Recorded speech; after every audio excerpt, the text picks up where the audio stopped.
Okay, good morning all of you. Good morning, ma'am. Good morning, हाँ, आवाज clear है बेटा? Yes, ma'am. हाँ, तो today we do exercise solution, है ना? आज हम एक्सरसाइज सॉल्यूशन करेंगे। चैप्टर अपना है लाइट, चैप्टर 16 लाइट, है ना? चैप्टर अपना कंप्लीट हो गया था। इसके एक्सरसाइज करने हैं। आप लोग एक्सरसाइज देख कर आए होंगे, फाइंड आउट किए हैं आप लोगों ने? Yes, ma'am. हाँ Yes, ma'am. हाँ, तो आप लोग चिल्लाएंगे नहीं, ठीक है? यदि चिल्लाएंगे तो फिर मैं आपको म्यूट कर दूंगी, ठीक है? हाँ, चिल्लाना नहीं है। हाँ, सबको एक एक करके जिसको भी आंसर बताना हो तो you can raise your hand, मैं उससे आंसर पूछ लूंगी, ठीक है? तो फर्स्ट क्वेश्चन है आपका, फर्स्ट क्वेश्चन है suppose you are in a dark room, है ना? आप जो है डार्क रूम में हैं, है ना? You can see object in the room, तो क्या आपको ऑब्जेक्ट रूम में ऑब्जेक्ट जो रखे हुए हैं वो दिखाई देंगे? ओके, तो पहला है कैन यू, है ना? उसके आगे एक क्वेश्चन और लगा हुआ, can you see object outside the room, क्या आपको घर जो रूम है उसके बाहर ऑब्जेक्ट दिखाई देंगे? Explain. Suppose you are in a dark room, आप ऐसे रूम में हैं जहाँ पर डार्कनेस है, there is no light, light नहीं है, तो क्या आपको वहां पर ऑब्जेक्ट दिखाई देंगे? ठीक है, तो ये क्वेश्चन हो गया। दो क्वेश्चन, थर्ड क्वेश्चन इससे लगा हुआ है, can you see object outside the room, क्या आपको घर के बाहर वो दिखाई देगा? ठीक है, तो आपको इसको ध्यान से समझना है।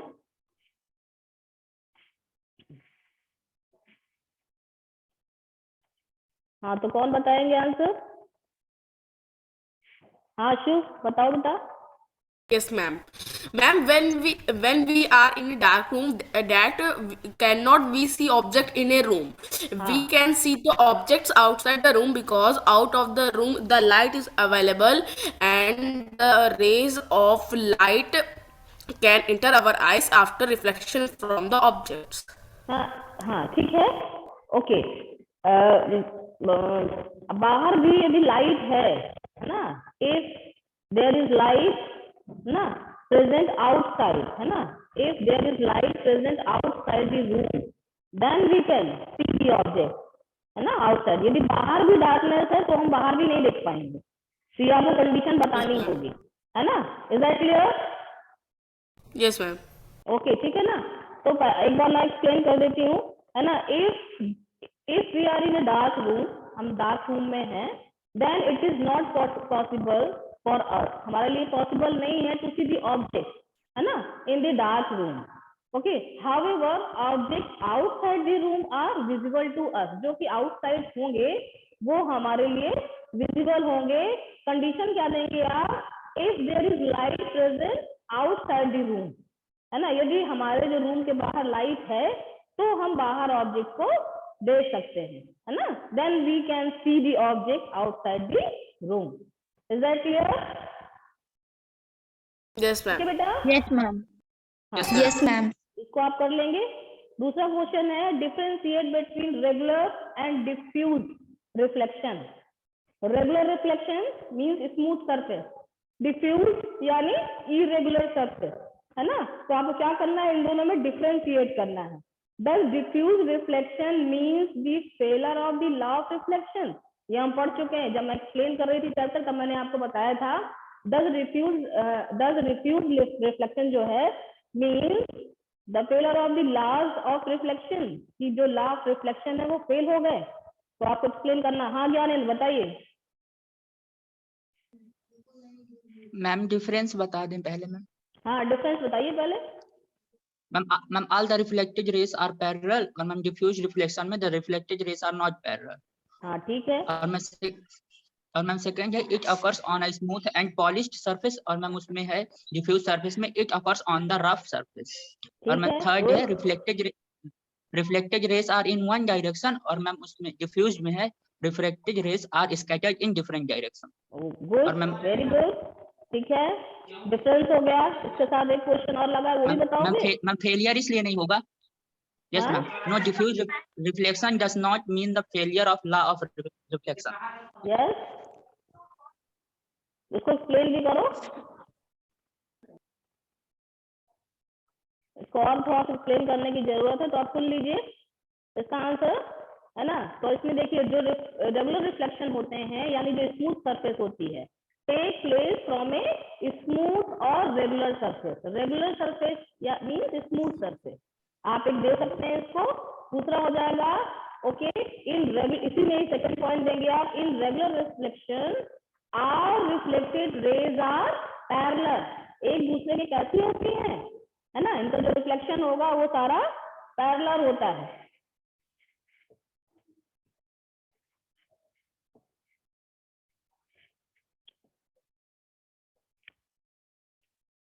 ठीक है,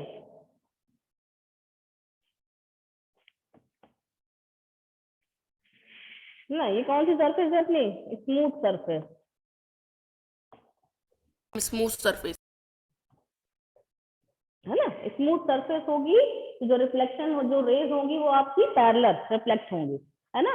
तो कह सकते हैं आप बताएंगे regular reflection are reflected rays, जो ये है are reflected rays are parallel to each other, okay, for parallel incident ray, incident ray भी पैरेलल होंगी और रिफ्लेक्टेड रे भी पैरेलल होंगी। लेकिन हम जब इरेगुलर की बात करते हैं, इरेगुलर और diffuse reflection take place from a irregular surface और we can say rough surface, इसी को बोलते हैं। ठीक है, तो ऐसी कंडीशन ये भी है, ये है हमारी रफ सरफेस, इसी को बोलते हैं इरेगुलर सरफेस। ठीक है, तो इसमें जब कोई रेज आती हैं तो कहीं भी किसी भी डायरेक्शन में जा सकती हैं, इसीलिए कहा जाता है ना लॉ ऑफ टेलर, क्योंकि लॉ हमारा कहता है जो इंसिडेंट रे है और रिफ्लेक्टेड रे ये एक दूसरे के पैरेलल होते हैं, है ना। और लेकिन यहाँ पर जब रफ सरफेस के साथ ये रिफ्लेक्शन होते हैं तो किसी भी डायरेक्शन में हो सकते हैं। ठीक है, तो इसको हम एक्सप्लेन भी करेंगे। यस मैम,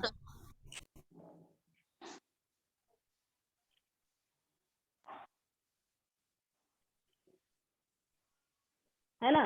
तो आप इसको समझिएगा, irregular और diffuse reflection taken place from an irregular surface और we can say rough surface, जैसा कि आप यहाँ पर फिगर में देख रहे हैं। ठीक है, इन डिफ्यूज जो रिफ्लेक्शन होता है, the reflected rays are not parallel to each other, है ना, और पैरेलल इंसिडेंट रे, जो इंसिडेंट रे आ रही है ना, इनके ये पैरेलल नहीं होते, ये कहीं किसी भी डायरेक्शन में हो सकते हैं। This happens because of the presence of irregular microscopic surface, है ना। तो यह हम कह सकते हैं तो ऐसा क्यों होता है, जो सरफेस है हमारी वो इरेगुलर है या रफ सरफेस है। हेल्प हम कह सकते हैं जो पैरेलल इंसिडेंट रे है रिफ्लेक्टेड इन डिफरेंट डायरेक्शन, है ना, इसी को हम कह सकते हैं जो पैरेलल इंसिडेंट रे हैं वो क्या करती है ना, रिफ्लेक्टेड इन डिफरेंट डायरेक्शन, किस कंडीशन में, जबकि हमारी सरफेस कैसी है, इरेगुलर है। हाउएवर ईच रे ओबेज क्या करती है, द लॉ ऑफ रिफ्लेक्शन, जबकि सारी जितनी भी रे हैं उनमें हमारा जो लॉ ऑफ रिफ्लेक्शन अप्लाई होता है, therefore law of reflection are not, है ना, वियोलेटेड, यानी यहाँ पर अप्लाई हो रहा है, वो खत्म नहीं हुआ है। ठीक है, वियोलेटेड इन डिफ्यूज्ड और इरेगुलर रिएक्शन। ओके, ठीक है। क्वेश्चन नंबर 3 है आपका, mention against each of the following whether regular और diffuse reflection will take place.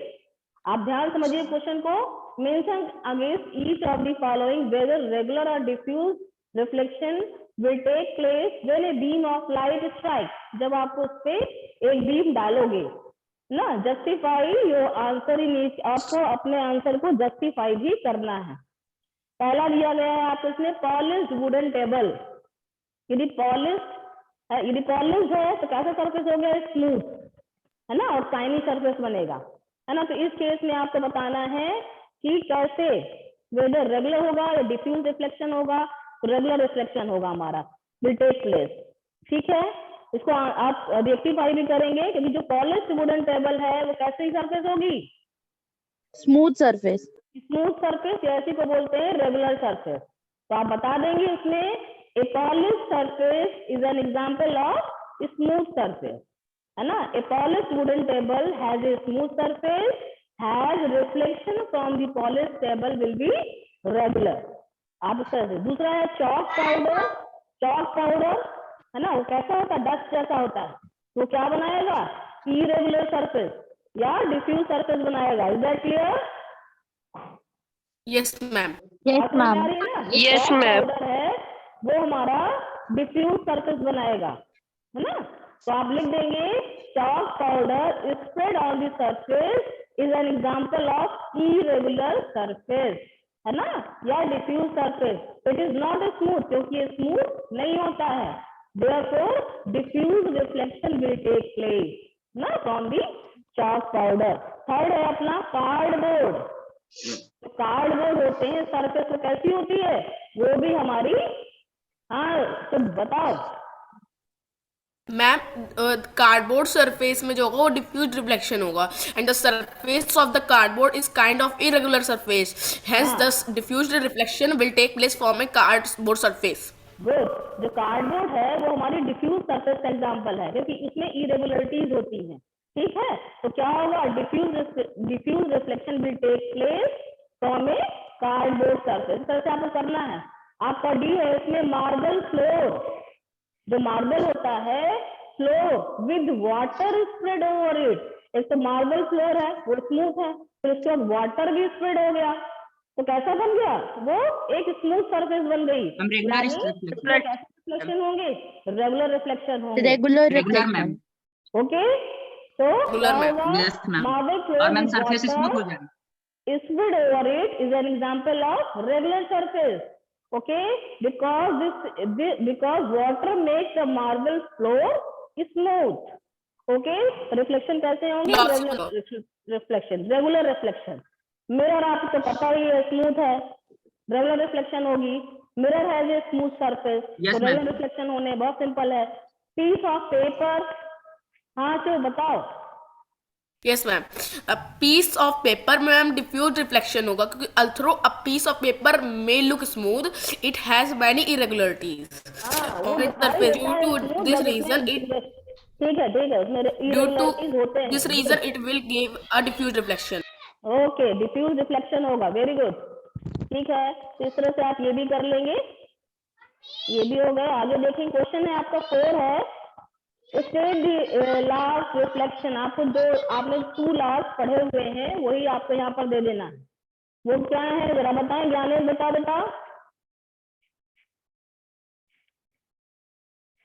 Law of reflection बताना है ज्ञानेश, मैंने हैंड रेज किया हुआ है। यस मैम बता रहे हैं। हाँ बताओ। मैम फर्स्ट है ma'am, the incident ray, the normal and the reflected ray are lie in the same plane। और मैम सेकंड है, the angle of incidence is equal to the angle of reflection. Very good, यही हमारे 2 laws है। पहला है the angle of reflection is always equal to angle of incidence, है ना, हमने पढ़ा था, इसको अच्छे समझा भी है। और दूसरा है हमारा जो इंसिडेंट रे है, reflected ray and the normal to the reflective surface at the point of the incident are lies in the same plane. ये तीनों एक ही शीट पर एक ही जगह पर बनते हैं। ओके, ठीक है।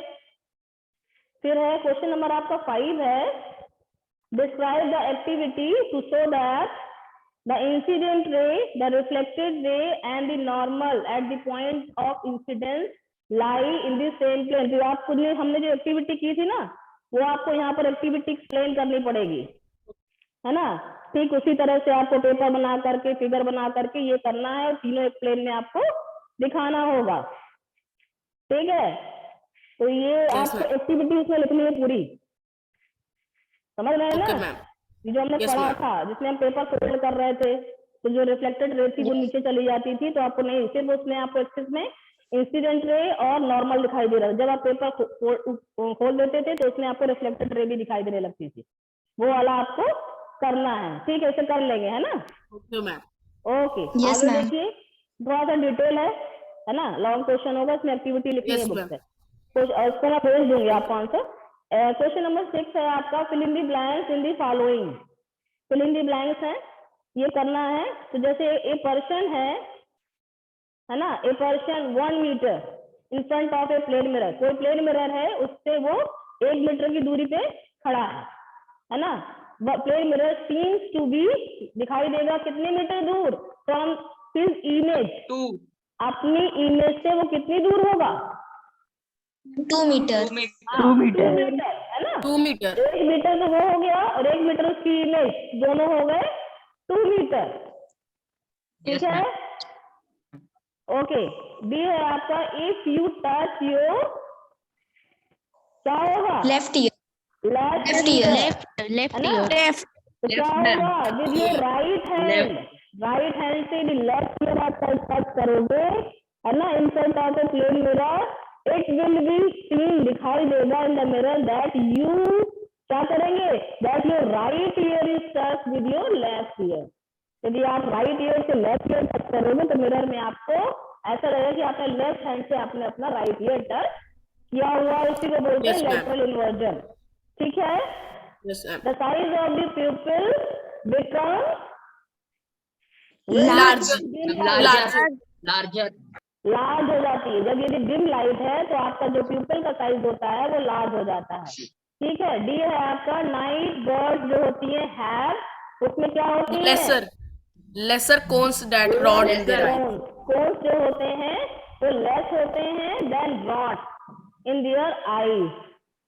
क्वेश्चन नंबर 7 है आपका, angle of incidence is always, है ना, angle of incidence is equal to the angle of reflection, है ना, Always. Always. क्वेश्चन है इसका, ऑलवेज होगा राइट, पहला वाला राइट होगा, ये बात सही है ना। क्वेश्चन नंबर 8, ये भी आपका एमसीक्यू है, image form by a plane mirror is, कैसी होती है, Virtual behind the mirror and of the Ma'am, same size virtual as the behind object. the mirror and इसका of the बी same वाला size option of right the होगा, object. Virtual होगी, behind the mirror होगा, and of the same size as object, इसका B वाला option right है। Yes, ma'am. फिर है question number Yes, 9, ma'am. Describe the construction of a kaleidoscope, कैसे बनता है कैलिडोस्कोप, इसको हमने समझा है, ये भी डिटेल क्वेश्चन है। कैलिडोस्कोप आपको करना है ना, तो इसके लिए हमने क्या किया था, 3 रेक्टेंगुलर, है ना, मिरर लिए थे, है ना, उसको हमने क्या किया था,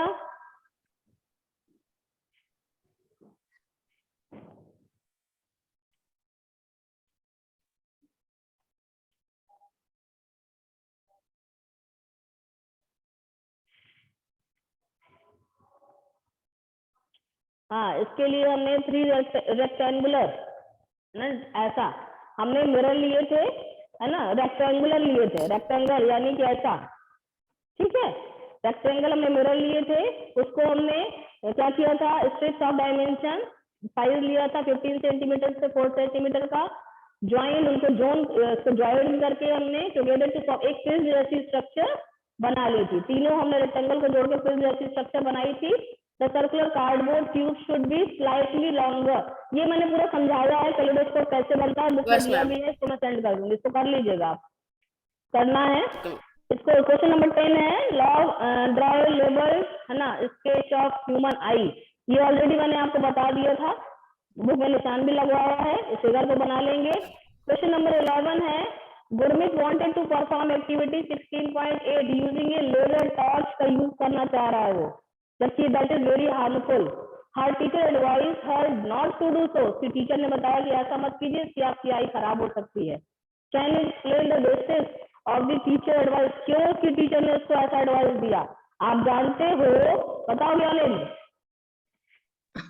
Ma'am, teacher has advised the Gurmeet not to do so because laser light is very harmful for eyes and can cause the permanent defect in the eye.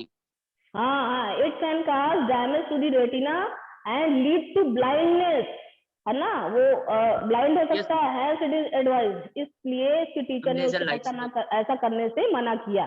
Explain how you can take care of your eyes, आप अपनी eyes की कैसे care करेंगे, तो बहुत simple से point दिए गए थे, पढ़ा था हमने, सुन लीजिए, टाइप हो रहा है ना, तो हम क्या करेंगे, समय समय पर विजिट एंड आई स्पेशलिस्ट से मिलेंगे, avoid reading in dim light, बहुत डिम लाइट में नहीं पढ़ेंगे और बहुत ब्राइट लाइट में भी नहीं पढ़ेंगे, ठीक है। Avoid direct exposure to sun, की तरफ भी डायरेक्ट नहीं देखेंगे, exposure to sunlight, clean your eyes with cold water quickly, ठंडे पानी से अपनी आईज को धुलना है। डस्ट पार्टिकल्स और small insects enter your eyes, यदि चले जाते हैं अपनी आंखों को बहुत ज्यादा रब नहीं करना है। Maintain distance of at least 25 centimetre. जब आप पढ़ रहे हो तो आपकी बुक और आपकी आईज के बीच में 25 सेंटीमीटर का गैप होना चाहिए, है ना। ठीक है, क्वेश्चन नंबर 13 है आपका।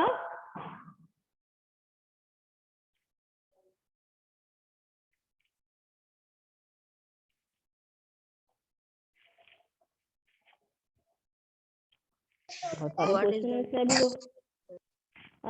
काफी क्वेश्चन बचे हुए। क्वेश्चन नंबर 13 है, what is the angle of incidence of a ray if the reflected ray is at the angle of 90 degree to the incident ray? कितना होगा? कह रहा है what is the angle of incidence. Angle of incidence आपको बताना है और the ray if the reflected ray is क्या होगा? At the angle of 90 degree to the incident. तो क्या करेंगे इसमें आप, है ना, if the reflected ray is at the angle of 90 degree to the incident ray, then क्या हो जाएगा? The angle of incidence is 45 degree. कैसे? तो हम डिवाइड कर देंगे 2 से। According to the law of reflection, the angle of incidence is equal to angle of reflection. Therefore, the angle of incidence and the angle of reflection both are. तो 90 degree दिया है, तो हम 2 से डिवाइड कर देंगे, आ जाएगा 45 degree Celsius. How many images of a candle will be formed if it is placed between the 2 parallel plane mirrors? है ना, 2 parallel plane mirrors हैं, separated by 40 सेंटीमीटर की दूरी पे रखे हुए हैं। तो क्या होगा, कितने? तो आपको मालूम है यदि पैरेलल यदि प्लेन मिरर हैं तो उनके बाद जो इमेजेस बनती है वो इनफाइनाइट या मल्टीपल इमेज बनती है। इनफाइनाइट नंबर इनफाइनाइट हो जाएंगी। हाँ। क्वेश्चन नंबर 15 है, if 2 mirrors meet at angle, कितने एंगल पे? At right angle, a ray of light is incident on one at an angle of 30 degree. तो बढ़ रही है incident ray as shown in figure, जैसा कि फिगर में दिखाया गया है 60.10 पे। तो ड्रॉ द रिफ्लेक्टेड रे फ्रॉम दी सेकेंड मिरर। तो इसके लिए आप क्या करेंगे, पहले के लिए 30 दिया तो रिफ्लेक्टेड रे जहां पर गिरेगी वहां से हम करेंगे।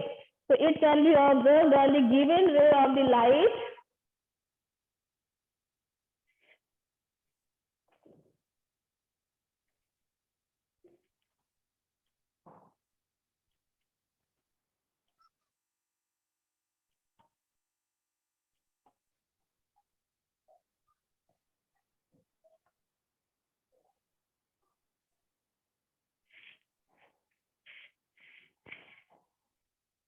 ये आपको क्वेश्चन नंबर 15 चल रहा है। फिगर में आपको ये कंडीशन दी गई है,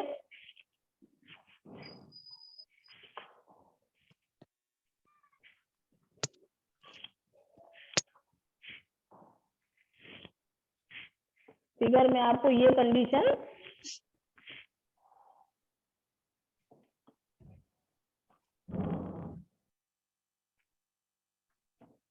दी गई है। ठीक है, इसमें आपको एक यहाँ पर इसके 90 डिग्री एक ये बनाया गया नॉर्मल, यहाँ से 30 डिग्री का एक एंगल दिया गया है।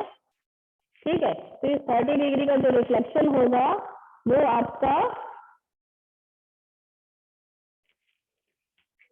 है ना, तो ये जो इसके लिए जो रिफ्लेक्टेड रे होगी वो भी 30 डिग्री पर होगी। तो इसकी जो रिफ्लेक्टेड रे है वो यहाँ पर कहीं पर गिरेगी, ये भी हमारी 30 डिग्री होगी, है ना।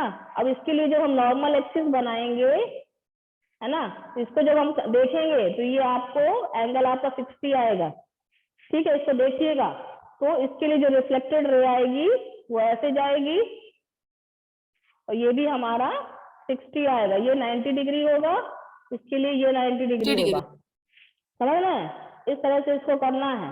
It can be observed that the given ray of light will reflect from the second mirror at this angle of 60 degree. Okay? इसे कर लेंगे। बूझो स्टैंड एट, है ना, ए। अब देखिए क्वेश्चन नंबर जो आपका 16 है, स्टैंड एट ए पोजीशन पे खड़ा हुआ, जो डॉट लगे उनको देखेंगे, मिरर रखा है सामने on the side of a plane mirror as shown in figure 16.20 में।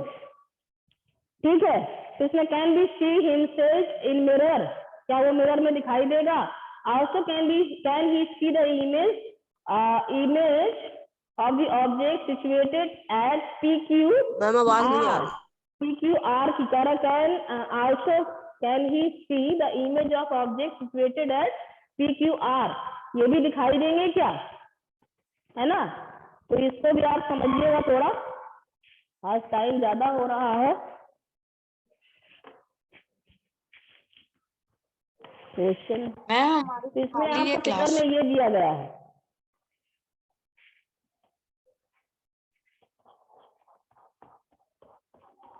ठीक है, ऐसा दिया गया है कंडीशन।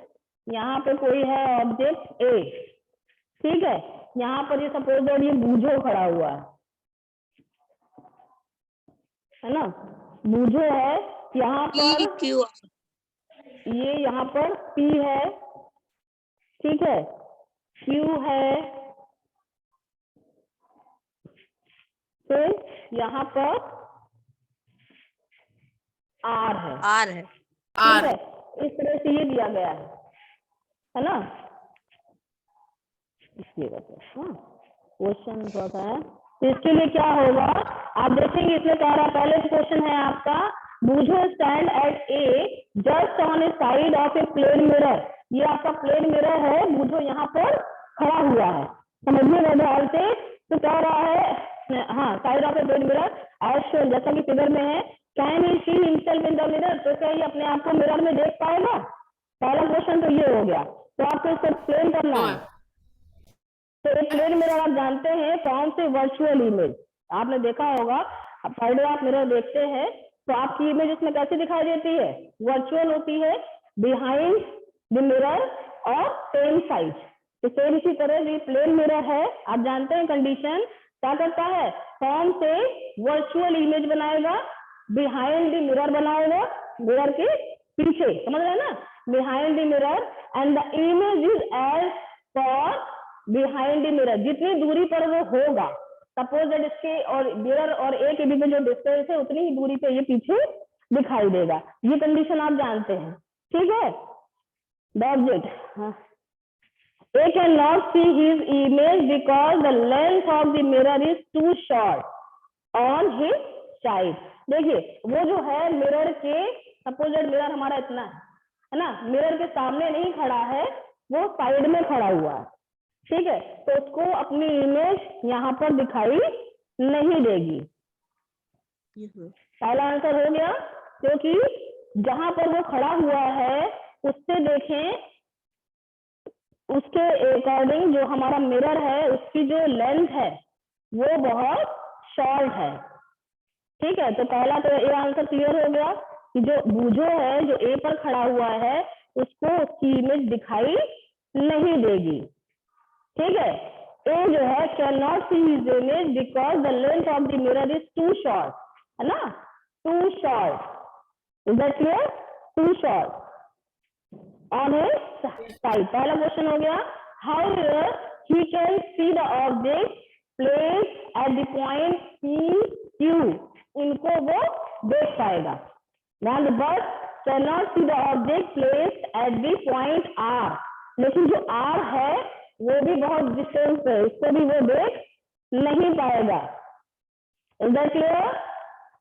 Okay, इसे कर लेंगे। Yes, ma'am. लास्ट क्वेश्चन और है, find out the position of the image of an object situated at A in the plane mirror, है ना। तो टाइम भी हो रहा है, इसमें आप देखिएगा, A in the plane mirror can पहली है B, तो इसमें आप क्या करेंगे, फिगर आपको दिया गया है,